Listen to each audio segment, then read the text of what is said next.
क्या हुआ? कोई बोल रहा है क्या कुछ? ये आज कुछ बोल रहा था। बोलो। नहीं सर, आवाज नहीं आ रहा है क्लियर। हम कुछ नहीं बोले सर। हम लोग भी क्या बोले हम लोग। चलो ठीक है। ये कौन सा लेक्चर है? थर्ड फोर्थ है ना? यस लास्ट क्लास में कहाँ तक हुआ था बताओ तो। ये nth ऑर्डर वाला डेरिवेशन ये सब करवा चुके थे ना? Yes sir. nth order second order वाला भी हो गया था। सेकंड ऑर्डर और nth ऑर्डर कंप्लीट हो गया था ना? स्यूडो फर्स्ट ऑर्डर भी हो गया। स्यूडो फर्स्ट ऑर्डर भी हो गया था। चलो आज हम लोग आगे बढ़ेंगे। उस टॉपिक से आगे है नेक्स्ट टॉपिक में जा रहे हैं हम लोग कि ये बताना है क्लास आज में की आधा बच्चे लेकिन आज क्या क्लास का आधा बच्चे प्रेजेंट सर। 3 लोग आए हैं कल। 4 लोग हैं तो रियांश का ऐप अभी सर्च होने के लिए। प्रियांश है तो उसका दिखा रहा है। 2 सेकंड पहले ऐसा कुछ ना उससे। चलो ठीक है, स्टार्ट कर रहे हैं। हम लोग एक्सपेरिमेंटल मेथड्स के बारे में पढ़ेंगे, जो कि जिसके थ्रू हम लोग रेट या फिर order of the reaction predict कर पाएंगे। ठीक है, ये बताए थे कि ऑर्डर जो है वो एक्सपेरिमेंटली ही निकाला जा सकता है। तो कौन कौन से तरीके यूज किए जाते हैं? ठीक है, एक्सपेरिमेंटल हेलो मेथड्स। हेलो। हाँ बोलो।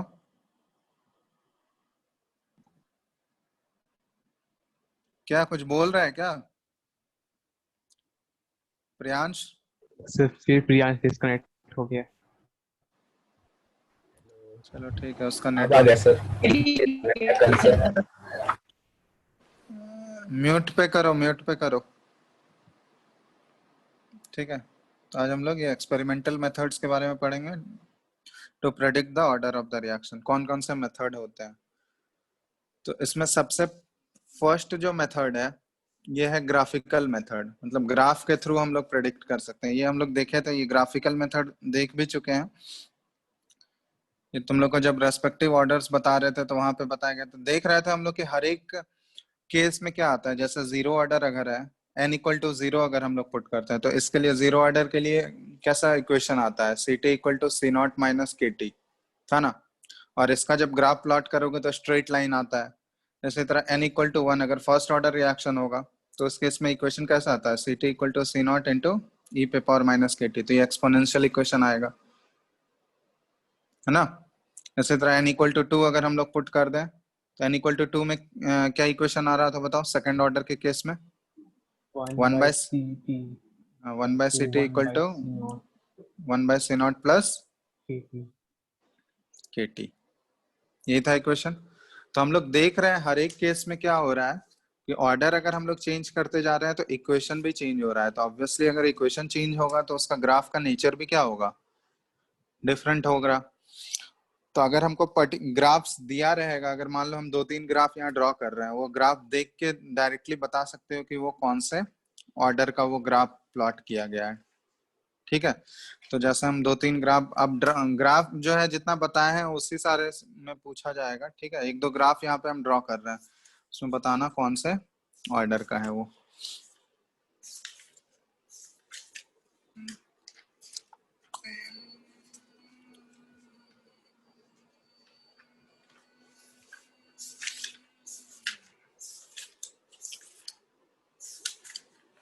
ठीक है, जैसे ये हम एक ड्रॉ कर रहे हैं, क्वेश्चन है जैसे मान लो ये ln और y एक्सिस पे यहाँ दिया हुआ है ln, और इसमें कंसंट्रेशन ऑफ रिएक्टेंट लिया गया है ln कंसंट्रेशन ऑफ रिएक्टेंट, और वर्सेस टाइम है। अब और ये ग्राफ का नेचर जो दिया हुआ है ये स्ट्रेट लाइन दिया हुआ है। बताओ तो कौन सा ऑर्डर का है ये? किस ऑर्डर में ऐसा ग्राफ आएगा?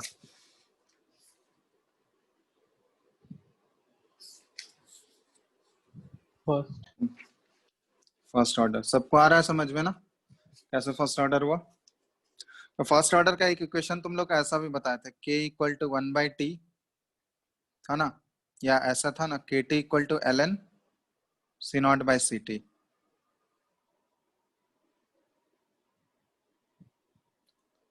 था ना। अब यहाँ पे अगर हम लोग ये ln कंसेंट्रेशन ऑफ रिएक्टेंट लिया गया, मतलब ये इनिशियल कंसेंट्रेशन ऑफ रिएक्टेंट और ये रेशियो है इनिशियल कंसेंट्रेशन और कंसेंट्रेशन एट टाइम t, यही है ना। यहाँ पे kt इक्वल टू हम लोग क्या लिख सकते हैं इसको, ln c0 और माइनस यहाँ पे ln ct लिख सकते हैं। तो ln c0 is equal to, ये क्या आ जाएगा, ln ct प्लस kt। यहाँ पे ये इक्वेशन से देख रहे होगे कि अगर ये हम लोग मान लें इनिशियल कंसेंट्रेशन है, ठीक है, ये जो यहाँ पे रिएक्टेंट का इनिशियल कंसेंट्रेशन लिया गया है इसमें, और वर्सेस टाइम अगर ग्राफ प्लॉट कर रहे हैं, तो ये y equal to mx plus, यहाँ पे ये किस टाइप का ग्राफ है, ये वाला ग्राफ है क्या यहाँ?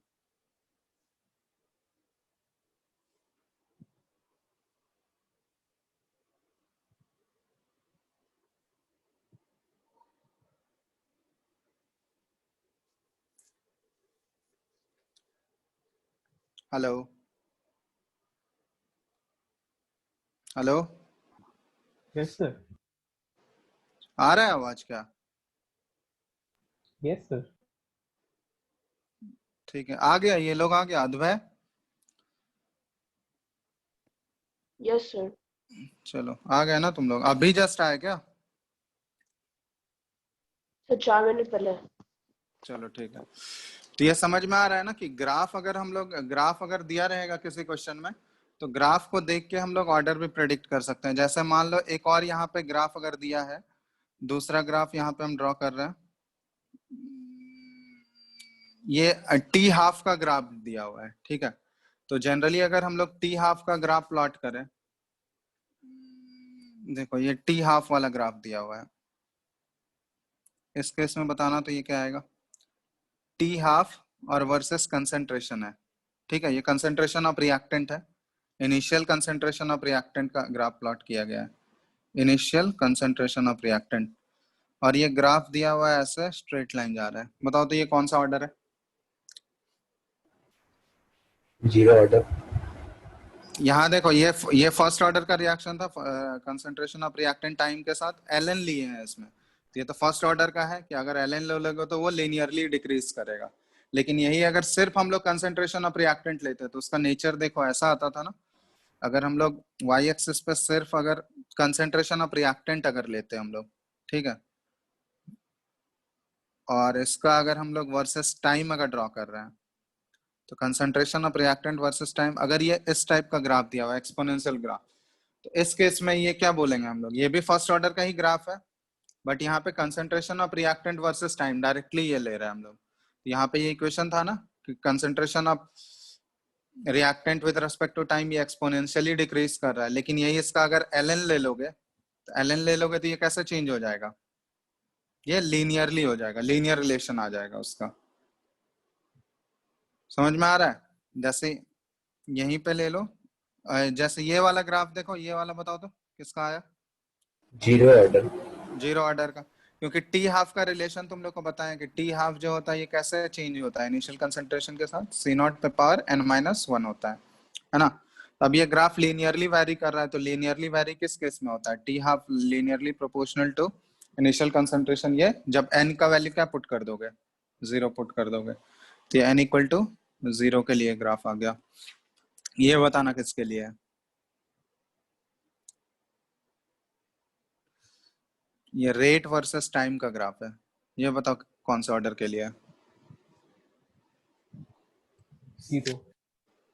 Zero order. समझ में आ रहा है ना सबको, जीरो ऑर्डर क्यों हुआ?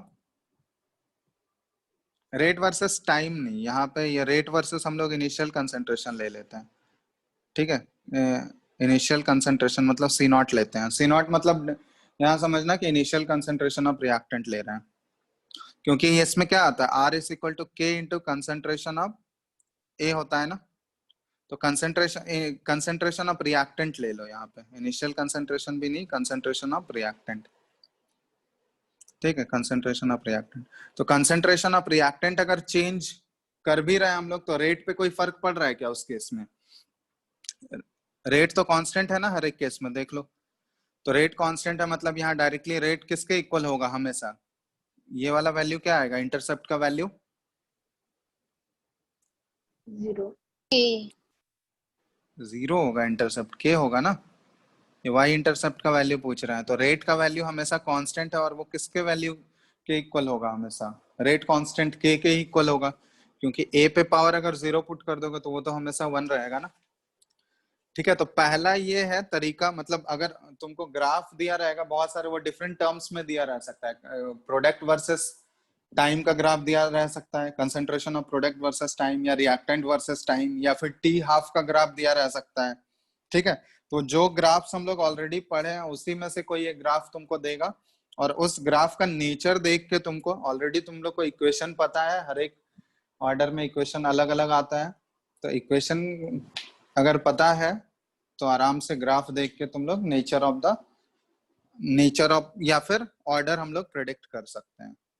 बात समझ में आ रहा है? तो पहला ग्राफिकल मेथड ही होता है कि कोई भी ग्राफ अगर दिया रहेगा तो उसके कोरोस्पॉन्डिंग हम लोग क्या ऑर्डर होगा वो हम लोग ऑर्डर प्रेडिक्ट कर सकते हैं। तो पहला तो ये तरीका हो जाता है, ठीक है, कि हम लोग ग्राफ्स का यूज करके order of the reaction predict करते हैं। दूसरा मेथड जो है ये इंपॉर्टेंट मेथड है, यह है initial rate method. Initial rate method, देखो यहाँ पे एक्चुअली ग्राफ वाले से क्या हो रहा है, हमको ओवरऑल ऑर्डर, अगर ओवरऑल ऑर्डर का ही वैल्यू मिलता है, मतलब ओवरऑल मतलब total order of the reaction, ठीक है। अगर मान लो उस रिएक्शन में 2 रिएक्टेंट इन्वॉल्व है, ए और बी 2 रिएक्टेंट है, तो हमको पता है कि हर एक रिएक्टेंट के रेस्पेक्ट में ऑर्डर क्या होता है। जैसे मान लो इस टाइप का है, आर इज इक्वल टू के इंटू कंसेंट्रेशन ऑफ ए पे पावर एक्स और बी पे पावर वाई। अब ग्राफ से, और ग्राफ जो हम लोग डिटरमाइन कर रहे हैं या ग्राफ का वैल्यू जो दिया है उससे क्या निकलेगा, ओवरऑल ऑर्डर ही निकलेगा ना। ओवरऑल ऑर्डर मतलब x प्लस वाई का वैल्यू ही हम लोग प्रेडिक्ट कर सकते हैं। यहाँ पे अगर क्वेश्चन में तुमसे पूछा जाए कि a के रेस्पेक्ट में क्या ऑर्डर होगा, एग्जैक्टली अगर x का वैल्यू तुमसे पूछा जाए और b के रेस्पेक्ट में क्या ऑर्डर होगा, y का वैल्यू पूछा जाए, तो ये हम लोग ग्राफ के हेल्प से कैलकुलेट कर सकते हैं क्या? a और b के रेस्पेक्ट में इंडिविजुअल ऑर्डर अगर पूछा जाए तो वो ग्राफ से निकाला जा सकता है? बोलो।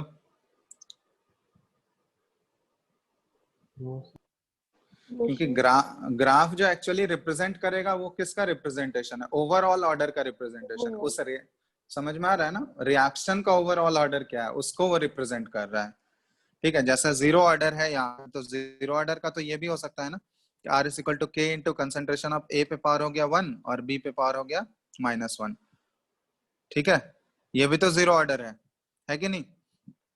तो यहाँ पे हमको अगर यहाँ मान लो 2 रिएक्टेंट अगर होता, तो यहाँ पे ये हम लोग इस ग्राफ के हेल्प से नहीं निकाल पा रहे हैं कि ए के रेस्पेक्ट में ये फर्स्ट ऑर्डर है और बी के रेस्पेक्ट में -1 है। समझ में आ रहा है? तो इससे हम लोग इंडिविजुअल ऑर्डर नहीं प्रेडिक्ट कर सकते हैं अगर इन केस ऑफ एक से ज्यादा रिएक्टेंट होगा तो उसके लिए हम लोग यूज करते हैं इनिशियल रेट मेथड। अगर हमको इंडिविजुअल रिएक्टेंट का ऑर्डर निकालना होगा तो इनिशियल रेट मेथड, ये सेकंड मेथड हम लोग यूज करते हैं। तो इसको एक क्वेश्चन के थ्रू ही बताते हैं कैसे इसको अप्लाई करना है, initial rate method.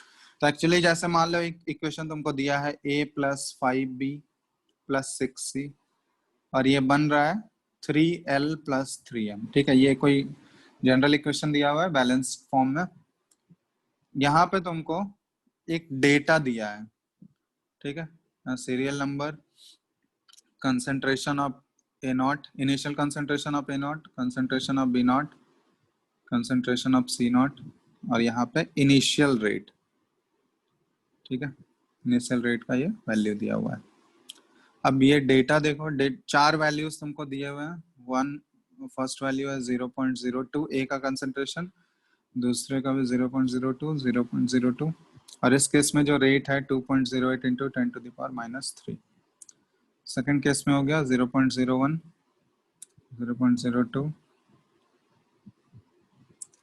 1.04 into 10⁻³ third हो गया 0.02, 4 ये 0.02 4.16 इंटू 10 टू द पावर -3 और फोर्थ है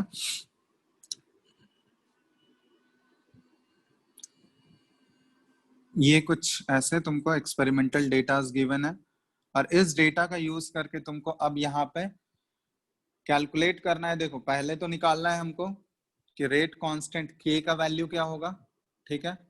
उसके बाद या फिर पहले हमको ये निकालना है कि ए के रेस्पेक्ट में ऑर्डर क्या होगा, बी के रेस्पेक्ट में ऑर्डर, इंडिविजुअल ऑर्डर हमको कैलकुलेट करना है क्योंकि यहाँ पे एक से ज्यादा रिएक्टेंट है, ए बी और सी 3 रिएक्टेंट है और हमको पता है कि अगर इनकेस एक से ज्यादा रिएक्टेंट होते हैं तो सभी के केस में ऑर्डर क्या होगा, वो डिफरेंट होता है, ठीक है, वो इंडिविजुअल ऑर्डर होता है। वो सेम हो भी सकता है नहीं भी हो सकता है, ठीक है। तो हम लोग इसको एज्यूम कर लेते हैं। इसके लिए अगर रेट लॉ एक्सप्रेशन लिखोगे इस रिएक्शन के लिए तो क्या आएगा, rate law expression R is equal to K into concentration of A पे पावर X, B पे पावर Y और C पे पावर Z। X जो है वो किसके रेस्पेक्ट में ऑर्डर हो गया, A के रेस्पेक्ट में, Y हो गया B के रेस्पेक्ट में ऑर्डर और Z हो गया C के रेस्पेक्ट में। यहाँ पे अगर ओवरऑल ऑर्डर क्या हो जाएगा, पूरे रिएक्शन का ओवरऑल ऑर्डर क्या हो जाएगा बोलो, तीनों का सम ले लेंगे हम लोग X plus Y plus Z, ठीक है। तो ये ध्यान रखना, तो ये ओवरऑल ऑर्डर हमको यहाँ पे कैलकुलेट करना है X, Y और Z का वैल्यू। कैसे निकालेंगे यहाँ पे बता सकते हो कोई, क्या प्रोसेस होगा? सर पहला वाला रखेंगे R equal to 2.08 into 10 to the power -3। हाँ फिर देखो सबके कंसंट्रेशन सबका दिया हुआ है, उसके कॉरस्पॉन्डिंग रेट हमको गिवन है, तो 4 तुम इक्वेशन और वैल्यू 4 वेरिएबल आ जाएगा। 4 इक्वेशन है तुम्हारे पास, ठीक है। अब उसको डिवाइड करके हर एक केस में वैसे कर सकते हो, वो रेशियो लेके तुम सॉल्व कर सकते हो। वो प्रोसेस समझ में आ रहा है ना, वो बहुत ही लेंदी प्रोसेस होगा, तुमको सॉल्व करना होगा। दूसरा हम बता रहे हैं वो क्लियर है ना सबको, कैसे कर रहे हैं हम, जो प्रोसेस बताए अभी कि वैल्यू सबका गिवन है कंसेंट्रेशन का, वो पुट करोगे और उसके कॉरस्पॉन्डिंग रेट गिवन है, तो उससे तुम्हारा 4 इक्वेशन बनेगा और तुम्हारे पास x, y, z और k 4 वेरिएबल है। 4 इक्वेशन 4 वेरिएबल सॉल्व कर लोगे, वो लीनियर इक्वेशन बहुत लेंदी जाएगा, ठीक है। सर x1 हाँ होगा, y1 होगा, z2 होगा। हाँ ठीक है, वो देखते हैं हम। क्लियर है, तो वो बहुत ही लेंदी प्रोसेस होगा, उसका रेशियो लेके करना होगा तुमको। दूसरा हम लोग ऐसे प्रेडिक्ट कर सकते हैं, देखो डेटा ऑब्जर्व करोगे तो वो डायरेक्टली तुमको दिख जाएगा। अब जैसे मान लो तुमको x का वैल्यू निकालना है, मतलब a के रेस्पेक्ट में निकालना है कि क्या ऑर्डर होगा, तो तुमको वैसा दो डेटा कंपेयर करना है जिसमें कि b और c कांस्टेंट हो। समझ में आ रहा है, सिर्फ a चेंज हो रहा हो और b और c क्या है, कांस्टेंट हो। तो कौन सा इन चारों में से कौन सा ऐसा वैल्यू दिख रहा है जिसमें a चेंज हो रहा है और b और c कांस्टेंट है, बताओ कौन दो वैल्यू को लेंगे हम लोग? 1 and जिसमें 2. हाँ 1 and 2, तो 1 and 2 में देखो b और c कांस्टेंट है और a का वैल्यू क्या हो रहा है, बिल्कुल हाफ हो गया ना, 0.02 से ये 0.01 हो गया। अब यहाँ पे हम लोग इसके कॉरस्पॉन्डिंग रेट का फर्क देख रहे हैं, क्या पड़ रहा है रेट पे, तो रेट भी क्या हो गया, हाफ हो गया। मतलब यहाँ पे हम लोग क्या बोल सकते हैं कि B और C का कंसंट्रेशन अगर कांस्टेंट रखते हैं हम लोग, तो A का कंसंट्रेशन अगर हाफ कर रहा है तो रेट भी क्या हो जा रहा है, हाफ हो जा रहा है। इसका मतलब A के रेस्पेक्ट में ऑर्डर क्या होगा बताओ तो?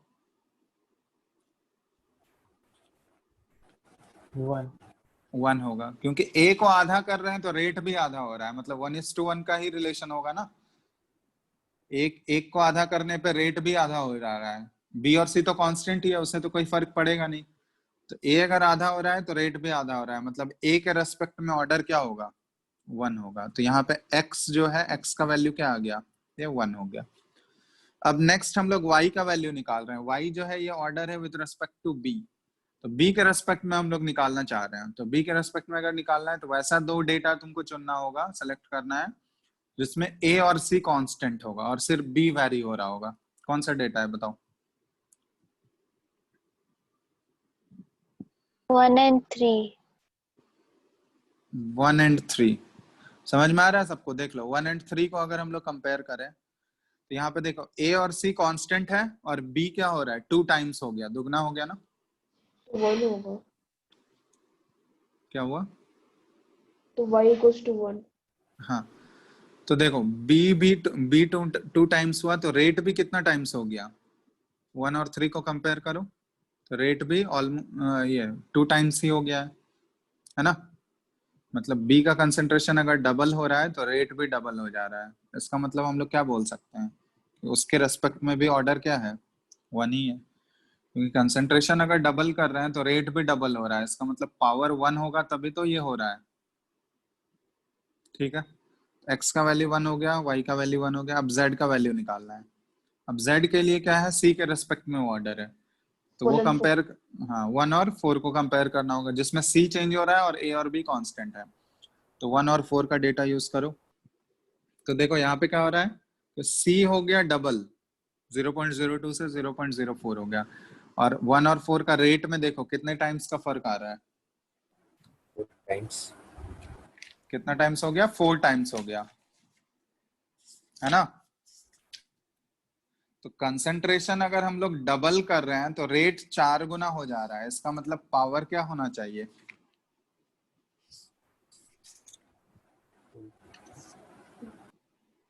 क्या होना चाहिए पावर बताओ जल्दी, 2 होना चाहिए, क्योंकि पावर 2 होगा तभी तो कंसंट्रेशन को 2 टाइम्स कर रहे हैं तो 2 पे पावर 2 हो जाएगा, तो इसलिए रेट कितने टाइम्स हो जा रहा है, 4 टाइम्स। तो मतलब z का वैल्यू क्या होगा, ये 2 हो जाएगा। तो यहाँ पे इंडिविजुअली हम लोग कैलकुलेट कर लिए, ये डेटा अगर गिवन होगा तभी हम लोग ये निकाल सकते हैं। तो ये इसी को बोलते हैं initial rate method.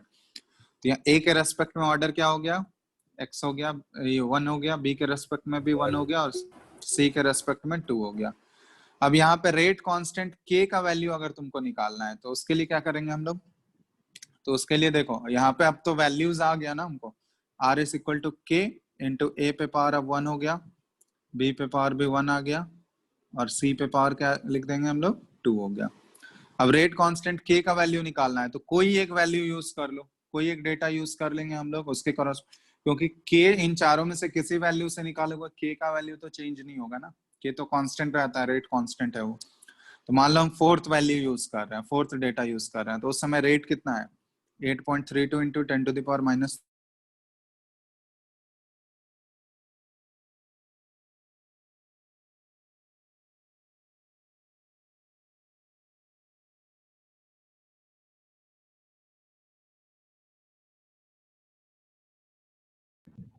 Hello hello hello.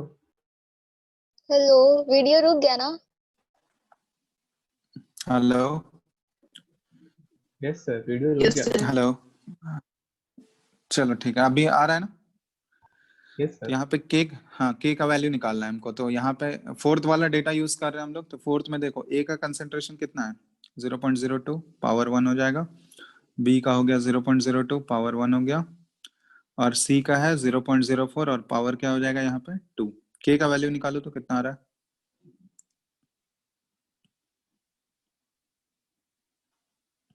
Calculate करके बताओ के कितना आ रहा है।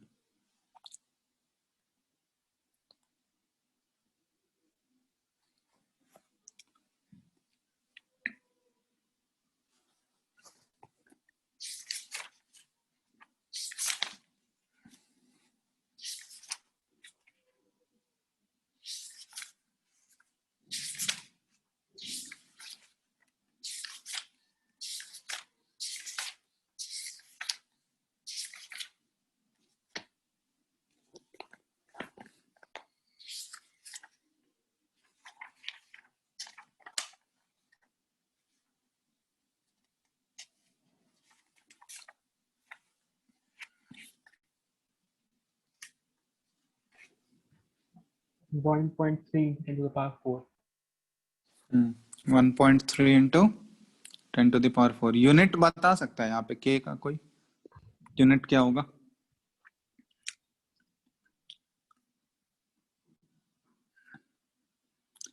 यूनिट तुम लोग को के का यूनिट निकालने के लिए बताए थे। के का यूनिट निकालने का फॉर्मूला क्या था, कंसंट्रेशन पे पावर 1 माइनस एन और टाइम पे इनवर्स। -1. तो यहाँ पे देखो, यहाँ पे जो एन पुट करते हैं हम लोग ओवरऑल ऑर्डर पुट करते हैं, ठीक है। तो overall order of the reaction क्या आ गया यहाँ पे, 4. एक्स प्लस, हाँ 4 हो गया। तो यहाँ पे एन का वैल्यू पुट कर दोगे 4, तो कंसंट्रेशन पे पावर आ गया -3 और टाइम हो गया पे पावर इनवर्स। तो कंसेंट्रेशन का यूनिट क्या होता है बताओ? मोल्स पर लीटर होता है, तो मोल पर लीटर, और इस पे पावर -3 हो जाएगा और टाइम का सेकंड इनवर्स। तो यहाँ पे यूनिट हम लोग क्या लिख सकते हैं कि मोल पे पावर -3 लीटर क्यूब और सेकंड इनवर्स। ठीक है, ये यूनिट आ गया। समझ में आ रहा है ना? ये बताए थे पहले कि कंसेंट्रेशन पे पावर ये यूनिट ऑफ के निकालने का ये है, और यहाँ पे एन जो होता है वो ओवरऑल ऑर्डर हम लोग पुट करते हैं। तो यहाँ से एन का वैल्यू पुट करके हम लोग के का यूनिट कैलकुलेट कर सकते हैं। ठीक है, कोई डाउट है इसमें? तो देखो, इसमें तुमको वैसा रेशियो लेके करोगे, इक्वेशन बना के करोगे तो वो बहुत तुमको टाइम लग जाएगा। तुमको कोई ना कोई यहाँ पे ऐसा डेटा तुमको दिया रहेगा कि कोई ना कोई तुम रिलेशन आराम से फाइंड आउट कर सको। तो तुमको डेटा ही विजुअलाइज करके वो करोगे तो वो तुरंत आ जाएगा। समझ में आ रहा है ना? तो वहां पे अब जिसको समझ नहीं आ रहा है, बिल्कुल भी कोई रिलेशन वहां पे नहीं दिख रहा है, तो वहां पे रेशियो लेके, वहां और कोई चारा नहीं है, रेशियो ले लेना। 4 इक्वेशन लिख के उसको सॉल्व करना फिर रेशियो लेके।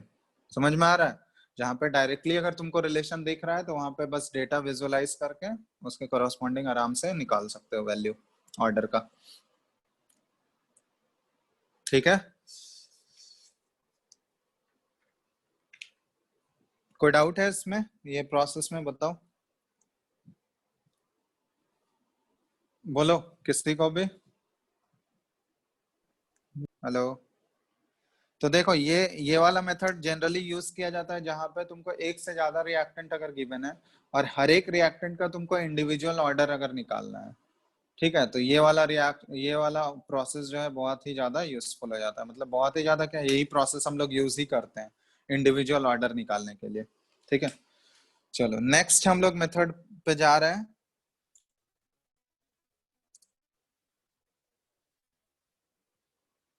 Third method, integrated rate law method. Integrated rate law method. तो actually integrated rate law method क्या है? इसको हीट एंड ट्रायल मेथड भी बोला जाता है, हीट एंड ट्रायल मेथड। इसमें हम लोग क्या होता है कि कोई डेटा तुमको दिया हुआ रहेगा और हमको heat and trial method use करना है। जैसे बैलेंसिंग में हीट एंड ट्रायल करते हो ना, उसी तरह यहाँ भी तुमको heat and trial method use करना है। अब जैसे एक डेटा तुमको दिया है, कोई भी रिएक्शन है, ए से जा रहा है ये प्रोडक्ट में। ठीक है, इसका डेटा तुमको दिया है, कंसंट्रेशन वर्सेस टाइम। कंसंट्रेशन है सी नॉट, टी इक्वल टू 0 पे इनिशियल कंसंट्रेशन है सी नॉट, फिर T1 पे कंसंट्रेशन C1 दिया हुआ है, T2 पे कंसंट्रेशन C2 दिया हुआ है, इसी तरह अप टू सो ऑन। ये डेटा तुमको दिया है। यहाँ पे हीट एंड ट्रायल मेथड क्या, तुमको यही बस डेटा दिया है और तुमको निकालना है कि कौन सा ऑर्डर होगा। तो यहाँ पे हम लोग एक्चुअली क्या करते हैं कि हम लोग स्टार्टिंग से एज्यूम करना स्टार्ट करते हैं। सबसे पहले हम लोग एज्यूम करेंगे कि एज्यूमिंग जीरो ऑर्डर रिएक्शन, हम लोग एज्यूम करेंगे कि ये जीरो ऑर्डर रिएक्शन है। ठीक है, और उसके बाद क्या करेंगे हम लोग, जीरो ऑर्डर इक्वेशन अगर होगा तो इसके लिए इक्वेशन क्या आ जाएगा जीरो ऑर्डर रिएक्शन के लिए, Ct equal to C not minus K T. तो यहाँ से हम लोग k का वैल्यू निकालेंगे। k क्या आ जाएगा, k is equal to C not minus C T by T. ठीक है, तो पहला वाला वैल्यू पुट करके टाइम मान लो यहाँ पे हम लोग t1 वाला टाइम पुट किया। ठीक है, तो इस जगह पे k1 आया, ये सी नॉट माइनस कंसेंट्रेशन T1 पे कितना है, C1 है, और बाय T1 यहाँ से k1 निकला। फिर इसके बाद क्या किया हम लोग, सेकंड वाला टाइम पुट किया, तो ये आ गया C not minus C two by t two, और इसी तरह अप टू सॉन। यहाँ पे क्या होगा कि सारे वैल्यूज k का वैल्यू हम लोग निकालेंगे जीरो ऑर्डर एज्यूम करते हुए। अगर सारे केसेस में k का वैल्यू क्या आ रहा है, सेम आ रहा है। इफ अगर देखो, if k1 equal to k2 equal to ये k3 जो हम लोग पुट करेंगे, ये सारा अगर इक्वल आ रहा है, सेम आ गया, सारे बराबर आ रहा है, इसका मतलब जो हम लोग एज्यूम किए थे वो क्या है, हमारा एजम्पशन करेक्ट है। ठीक है, हमारा एजम्पशन करेक्ट है और इसका मतलब वो जीरो ऑर्डर रिएक्शन ही है। लेकिन अगर मान लो कि कोई भी एक k का वैल्यू डिफर हो गया, मान लो पहला k1 और k2 ही निकाल रहे हैं और k1 और k2 ही मैच नहीं किया, इसका मतलब जो हम लोग एज्यूम किए हैं वो क्या है, गलत एजम्पशन है हम लोग का। तो मतलब ये हम लोग अगर मान लो in case K1 is not equal to K2 आ गया, इसका मतलब क्या है कि जो एजम्पशन है वो जीरो ऑर्डर रिएक्शन नहीं है, उसके बाद हमको किसकी तरफ बढ़ना होगा, फर्स्ट ऑर्डर रिएक्शन की तरफ बढ़ेंगे हम लोग, अज्यूमिंग फर्स्ट ऑर्डर रिएक्शन। अब फर्स्ट ऑर्डर रिएक्शन वाला इक्वेशन पुट करोगे कि यहाँ पे क्या था, K equal to 1/T ln C0 by Ct। अब यहाँ पे फिर वैसे ही करोगे तुम, K1 का वैल्यू निकालोगे तो 1/T1 ln C0 by C1, उसके बाद K2 निकालोगे तो 1/T2 ln C0 by C2। तो यहाँ भी फिर वही K का वैल्यू कंपेयर करना। अब यहाँ अगर K1 K2 सेम आ गया, इसका मतलब ये क्या हुआ, ये जो हम लोग एज्यूम किए थे फर्स्ट ऑर्डर रिएक्शन वही होगा। अब इन केस अगर ये नहीं होगा, K1 not equal to K2 आया या नॉट इक्वल टू K3, अगर सेम नहीं आ रहा है, इसका मतलब जो हम लोग एज्यूम किए थे वो गलत है फर्स्ट ऑर्डर, उसके बाद हमको सेकंड ऑर्डर पे चलना होगा। तो ये हीट एंड ट्रायल मेथड है, क्योंकि अगर कोई पर्टिकुलर ऑर्डर होगा, समझ में आ रहा है कि किसी भी पर्टिकुलर ऑर्डर, मान लो वो कोई भी ऑर्डर का रिएक्शन हो, फर्स्ट ऑर्डर हो, सेकंड ऑर्डर हो या जीरो ऑर्डर हो, तो कोई भी डेटा कंसंट्रेशन कुछ भी पुट करोगे टाइम के साथ, अगर रिएक्टेंट का कंसंट्रेशन चेंज भी हो रहा है तो K थोड़ी ना उसके साथ चेंज होगा, K का वैल्यू तो कांस्टेंट रहेगा ना। तो अगर 1/3 ऑर्डर का रिएक्शन हुआ तब तो हम लोग कभी नहीं जान पाएंगे।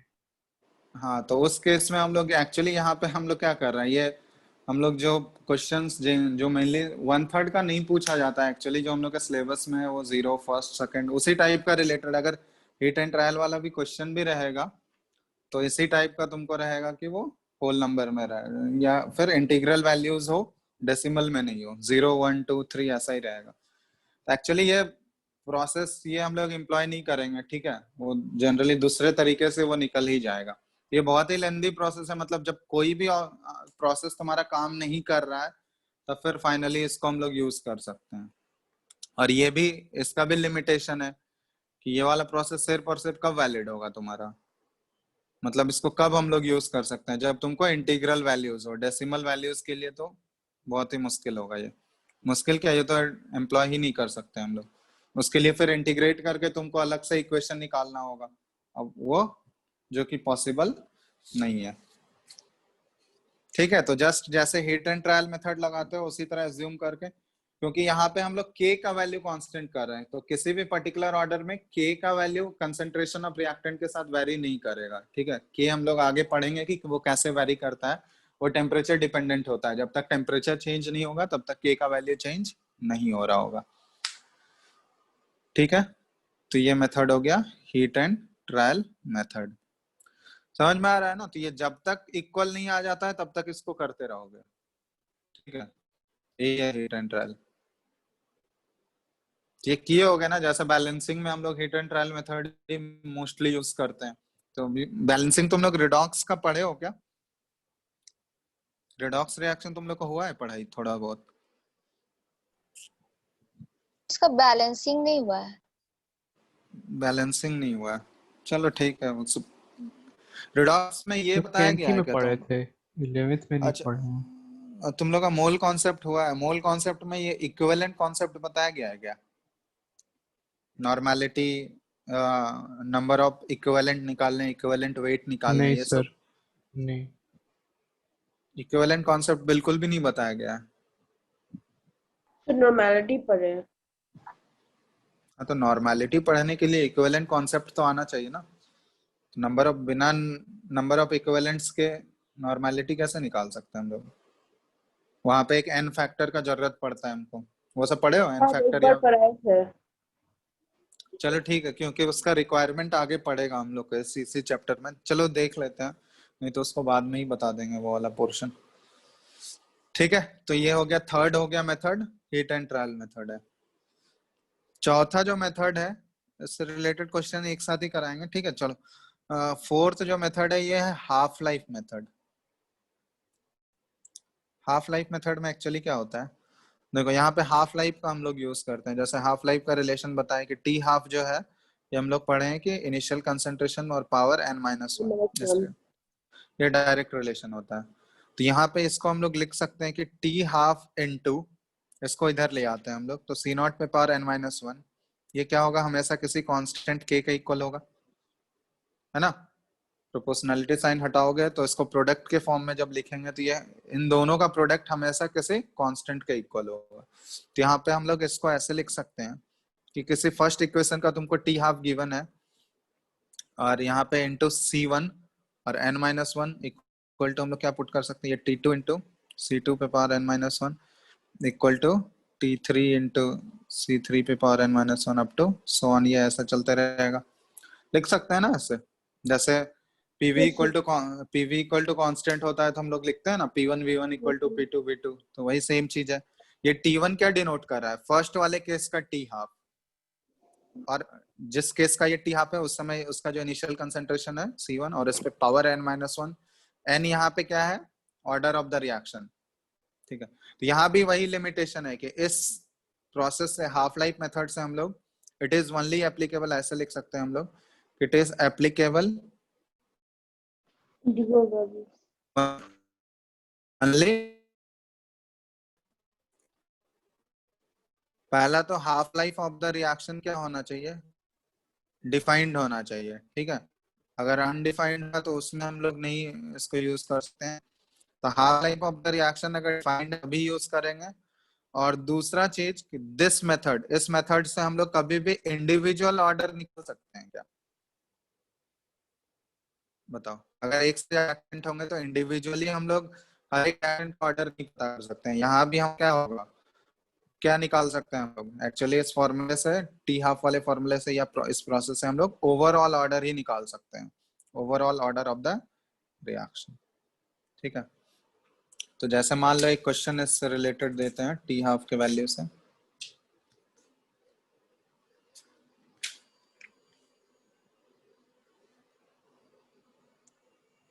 जैसे एक क्वेश्चन दिया हुआ है,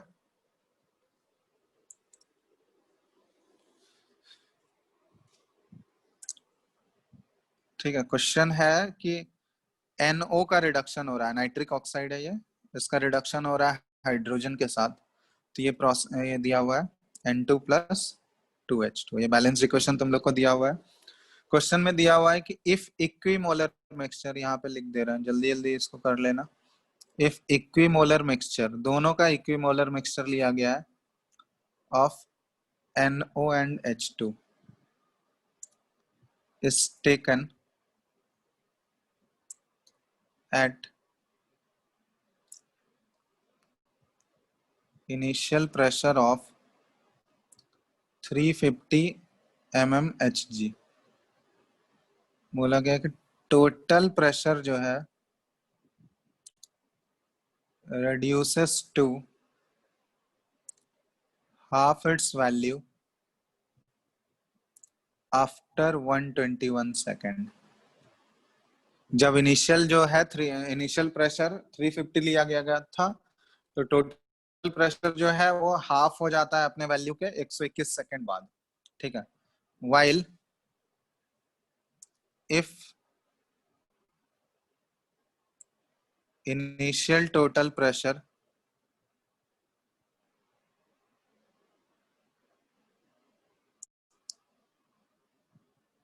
would have been 275 mmHg, ठीक है, then it reduces to half its value after 196 seconds। तो कैलकुलेट करना है यहाँ पे ऑर्डर ऑफ द रिएक्शन। ठीक है, बताओ जल्दी। एक्चुअली जो प्रोसेस अभी बताए हैं हाफ लाइफ वाला, वही प्रोसेस यहाँ पे यूज करना है।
Third order. Third order. चलो और किसी का आया? सबका आ गया?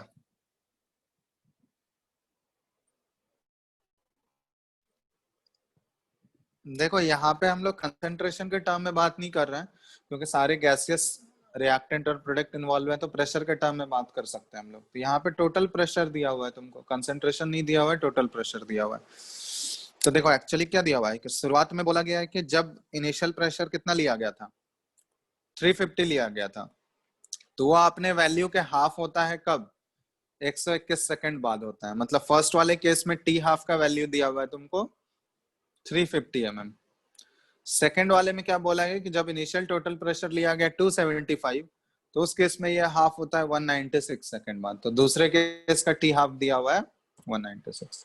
तो यहाँ पे हम लोग ऐसे यूज कर सकते हैं ना कि फर्स्ट वाले केस का टोटल प्रेशर कितना है, इनिशियल प्रेशर 350 इनटू इसका टी हाफ, और इस पे प्रेशर पे पावर 1n-1 कर लेंगे। जैसे कंसंट्रेशन था यहाँ पे, तो कंसंट्रेशन पे पावर n-1, तो यहाँ पे क्या हो जाएगा कि इनिशियल प्रेशर पे पावर n-1 और इनटू इसका टी हाफ, और दूसरे केस का, ठीक है, ये पी नॉट दूसरे केस का, और इस पे पावर n-1 और दूसरे वाले केस का टी हाफ। तो पहले वाले केस में पी नॉट कितना है, 350 पे पावर n-1, और क्योंकि दोनों केस में देखो एक ही रिएक्शन का अलग अलग केस कंसिडर किया गया, तो ऑर्डर तो दोनों केस में सेम ही रहेगा, ठीक है। तो फर्स्ट वाले का टी हाफ 121 दिया है, सेकंड वाले का ये 275 था, n-1 इनटू टी हाफ 196। बस ये इक्वेशन है, यहाँ पे n का वैल्यू निकालना है।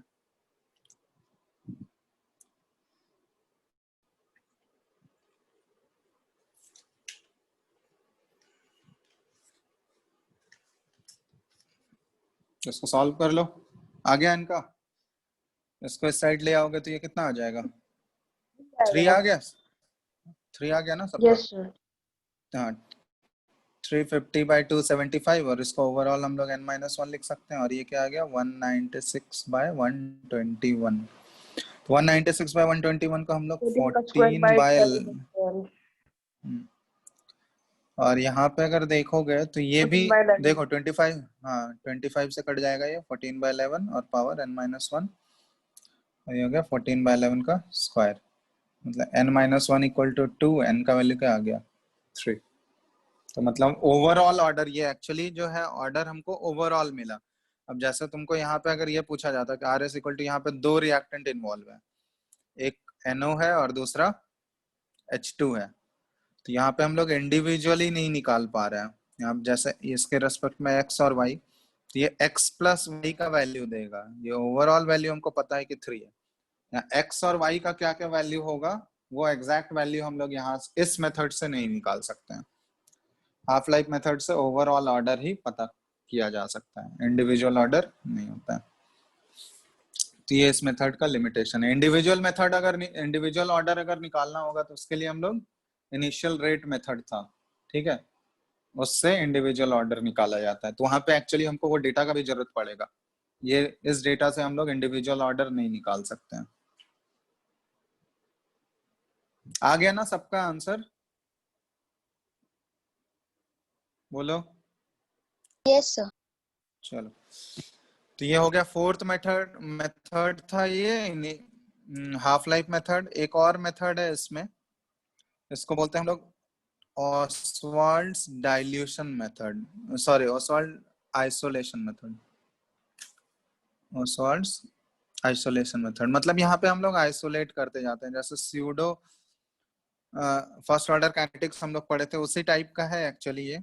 जैसे मान लो ये रिएक्टेंट है ए और बी, दो रिएक्टेंट इन्वॉल्व है और ये प्रोडक्ट में चेंज हो रहा है, तो इसके लिए रेट ऑफ रिएक्शन हम लोग K into concentration of A पे पावर X और B पे पावर Y। तो यहाँ पे हम लोग एक एक करके क्या करते हैं, सारे रिएक्टेंट को आइसोलेट करते जाते हैं। आइसोलेट करने के लिए यहाँ पे मेथड यूज किया जाता है। जैसे फर्स्ट केस में पहला एक्सपेरिमेंट में क्या किया जाता है कि B is taken in excess, B को जो है बहुत ही ज्यादा एक्सेस में लिया जाता है। तो यहाँ पे देखो अगर एक्सेस में ले लेंगे हम लोग तो क्या हो जाएगा, R इज इक्वल टू हम लोग K into concentration of B पे पावर Y।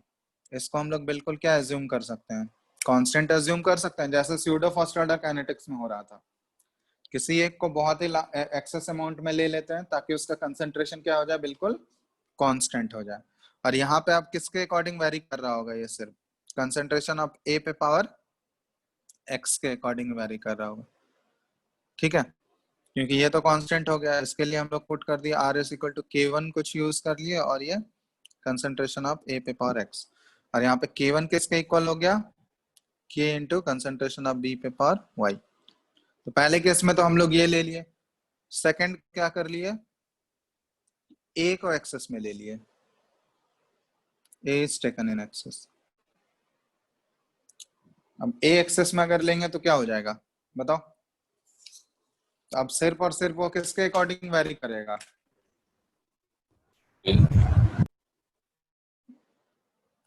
तो यहाँ पे हम लोग इसको ऐसे कर सकते हैं ना, कंसेंट्रेशन ऑफ A पे पावर X। अब ये कांस्टेंट हो गया ये पूरा टर्म, और यहाँ पे ये कंसेंट्रेशन ऑफ B के अकॉर्डिंग ये वेरी करेगा सर। तो यहाँ पे R इज इक्वल टू हम लोग लिख सकते हैं K2 into concentration of B पे power Y, K into concentration of A पे पावर X। तो यहाँ पे एक्चुअली क्या कर रहे हैं हम लोग, दो रिएक्टेंट होगा तो एक एक करके A को हम लोग इतना ज्यादा एज्यूम कर लेते हैं कि वो कांस्टेंट हो जाएगा, ठीक है। तो उसके बाद वो एक रिएक्टेंट में कन्वर्ट हो जाएगा, वो हमारा इक्वेशन। अब उसको आसानी से हम लोग एक रिएक्टेंट वाला प्रोसेस वो आसानी से हम लोग उसका कैलकुलेशन कर सकते हैं। फिर दूसरे एक्सपेरिमेंट में भी वैसे किया जाता है कि ताकि वो मिनिमम से मिनिमम रिएक्टेंट में हम लोग उसको कन्वर्ट कर सकें, ताकि कैलकुलेशन आसान हो जाए हम लोग का। जैसे मान लो इनिशियली अगर हम लोग 3 रिएक्टेंट से, अगर इनिशियल हमारा रिएक्शन जो था उसमें अगर 3 रिएक्टेंट होता तो वहां पे हमको एक एक करके करना पड़ता कि पहले A B और C मान लो 3 रहता, तो पहले C को हम लोग एक्सेस में लेते हैं, तो वहां A और B फिर वो 2 रिएक्टेंट में कन्वर्ट होता। समझ में आ रहा है, तो वहां पे 2-2 करके हम लोग लेते हैं। तो एक्चुअली ये क्या है कि को एक एक करके हम लोग आइसोलेट करते जाते हैं। आइसोलेट करने का मतलब क्या हुआ, उसको एक्सेस में लेके हम लोग क्या करते हैं, आइसोलेट करते जा रहे हैं, ठीक है। एक्सेस में जब भी कंसेंट्रेशन किसी एक रिएक्टेंट का एक्सेस में आ जाएगा, मतलब उसमें थोड़ा बहुत चेंज होने की वजह से भी क्या होगा, रिएक्शन के कोई भी फर्क नहीं पड़ रहा होगा। तो इसको हम लोग यूज करते हैं। तो ये हो गया आइसोलेशन मेथड। तो मेनली देखो क्वेश्चन जो तुम लोग को आएगा, ये सारा एक्सपेरिमेंटल मेथड है जिससे ऑर्डर प्रिडिक्ट किया जाता है। तो मेनली क्वेश्चन जो आता है, वो क्वेश्चन जो पूछा जाएगा तुम लोग के, वो ग्राफ वाले से पूछा जाता है ज्यादा, ठीक है। दूसरा जो बताए इनिशियल रेट मेथड, ठीक है, उससे क्वेश्चन मिलेगा तुमको, और हाफ लाइफ मेथड। ये 3 मेथड जो है वो question, maximum question in 3 method से पूछे जाते हैं, ठीक है। ये हीट एंड ट्रायल मेथड जो है या फिर आइसोलेशन मेथड, ये इससे क्वेश्चन ना के बराबर ही मिलेगा तुमको, ठीक है। तो वो 3 मेथड के क्वेश्चन ज्यादा ना, बुकलेट में भी क्वेश्चंस उसके अच्छे खासे क्वेश्चंस दिए हुए हैं वो सारे मेथड के। इसके अलावा एक चीज और होता है यहाँ पे कि हम लोग क्या करते हैं, monitoring the progress of the reaction, कि हम लोग progress of the reaction monitor करते हैं। और इसको मॉनिटर करके भी हम लोग के का एक्स करते हैं एक्चुअली यहाँ पे, ठीक है। जैसे मान लो एक कोई इक्वेशन दिया है, अमोनिया गैस का डिकम्पोजिशन हो रहा है, ठीक है, प्लैटिनम के सरफेस पे, N2 गैस और प्लस 3H2 गैस, ठीक है। और ये तुमको दिया हुआ है कि गिवन ये फर्स्ट ऑर्डर काइनेटिक्स फॉलो कर रहा है, फर्स्ट ऑर्डर काइनेटिक्स, ठीक है। और इसके लिए हमको के का एक्सप्रेशन निकालना है, ठीक है। और जो डेटा हमको दिया है वो डेटा हमको प्रेशर के टर्म में दिया है, टाइम और टोटल प्रेशर। सर लेकिन ये तो जीरो ऑर्डर काइनेटिक्स फॉलो करता है ना, क्या चीज, तो ये रिएक्शन जनरली वहां पे था ना, जरूरी नहीं हर केस में वो फॉलो करेगा, जनरली वो जीरो ऑर्डर फॉलो करता है। यहाँ पे एक्चुअली क्वेश्चन इसीलिए वहां जनरली टर्म लिखा है कि हमेशा केमिस्ट्री में एक्सेप्शन आ ही जाता है, कहीं भी वो 100% वो जीरो ऑर्डर नहीं होता है कहीं भी, ठीक है। यहाँ पे क्वेश्चन में ऑलरेडी तुमको मेंशन किया हुआ है कि ये फर्स्ट ऑर्डर काइनेटिक्स फॉलो कर रहा है, ठीक है। तो वो एक्चुअली तुमको याद नहीं रखना है एग्जाम्पल, ये फिर बोल रहे हैं एग्जाम्पल याद नहीं रखना है कि ये कौन सा ऑर्डर का है। वो हमेशा ऑर्डर एक्सपेरिमेंटली ही पता चलता है। तो या तो तुमको क्वेश्चन में दिया रहेगा ऑर्डर, ठीक है, नहीं तो तुमको कोई एक ऐसा तरीका दिया रहेगा या क्वेश्चन में ऐसा डेटा दिया रहेगा जिससे ऑर्डर तुम निकाल सकते हो। एग्जाम्पल कभी भी याद मत करो, ठीक है। वो एग्जाम्पल में बहुत सारा एक्सेप्शन आएगा, जनरली इसीलिए वहां पे लिखा गया था कि वो जनरली जीरो ऑर्डर होता है डिकम्पोजिशन ऑफ गैस, ठीक है। लेकिन यहाँ पे क्वेश्चन में ऑलरेडी मेंशन किया हुआ है कि ये फर्स्ट ऑर्डर काइनेटिक्स फॉलो कर रहा है। तो यहाँ पे डेटा जो दिया है हमको वो टाइम वर्सेस टोटल प्रेशर का दिया हुआ है, ठीक है। तो टाइम 0 है तो टोटल प्रेशर P0 है, टाइम T1 है टोटल प्रेशर P1 है, time T2 total pressure P2, T3 पे P3, और इसी तरह टाइम जब इन्फिनिटी है तो इस समय टोटल प्रेशर P इन्फिनिट, ठीक है।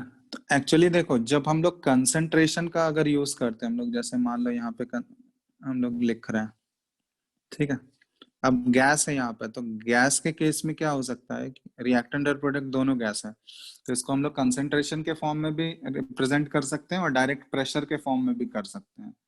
यहाँ पे डेटा हमको प्रेशर का दिया हुआ है, तो पहले हम कंसंट्रेशन का लिखते हैं, ठीक है, कंसंट्रेशन के टर्म में लिखते हैं और फिर उसको हम लोग देख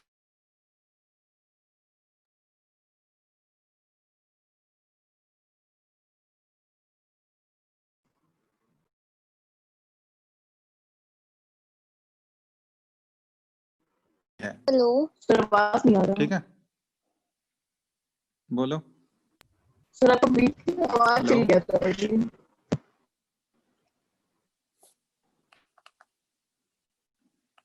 हेलो, बोल रहा है क्या कोई कुछ? आपका बीच में आवाज चल गया था। आवाज चली गया था।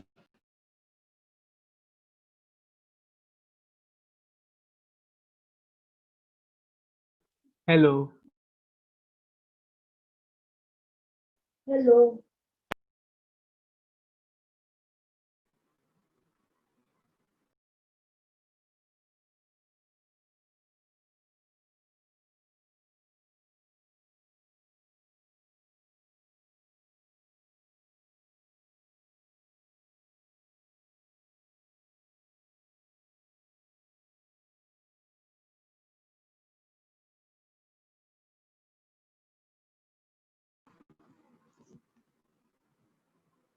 मेरे चैट इनेबल कीजिए ना। किया हुआ। अरे एवरीवन का नहीं किया हुआ है, अभी बंद कर दीजिए। आपके साथ हो सकता है, खाली पब्लिक कीजिए।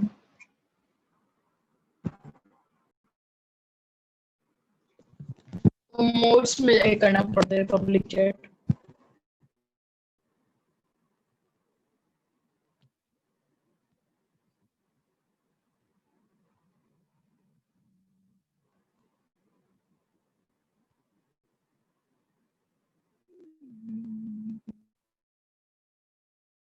करना।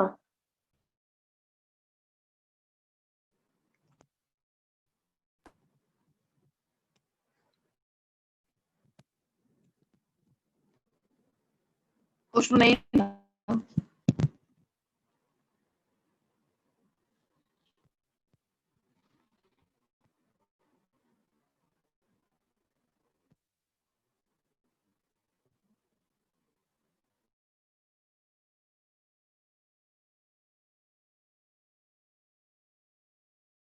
चैट इनेबल करना। कोई रीनेम कर रहा है क्या? हाँ।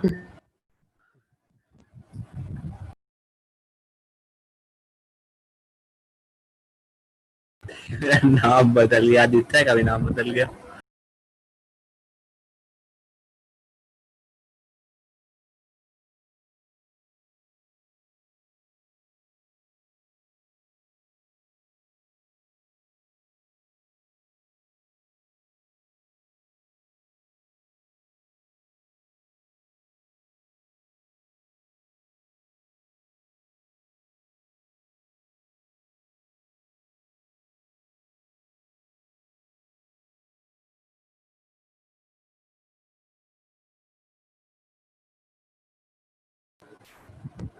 चैट में जाइए, वहाँ पे राइट कॉर्नर में 3 डॉट है, उसी में सेटिंग आएगा सब।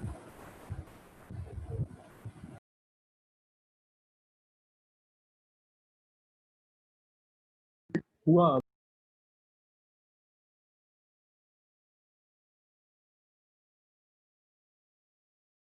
प्राइवेटली नहीं किया है, आप एवरीवन कर दिया।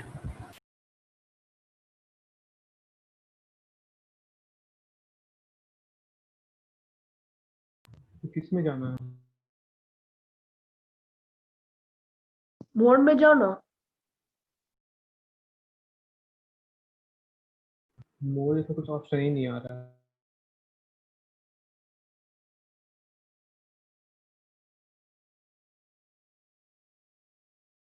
फिर मीटिंग सेटिंग्स जाओ। ए मुझे होस्ट बनाना, कर देंगे।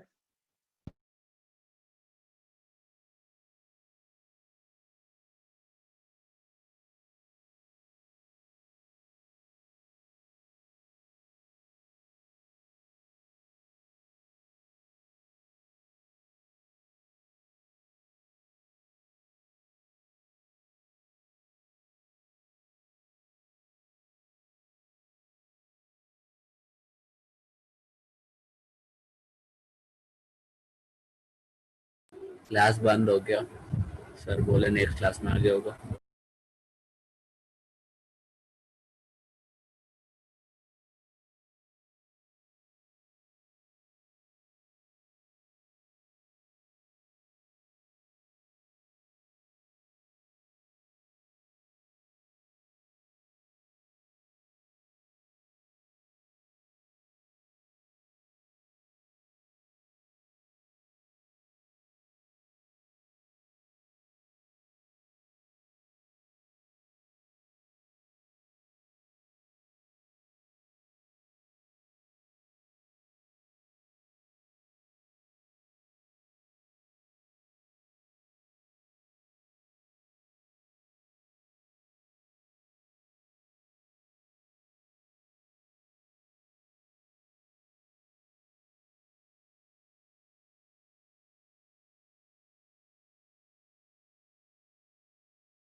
क्या करना चाह रहा है?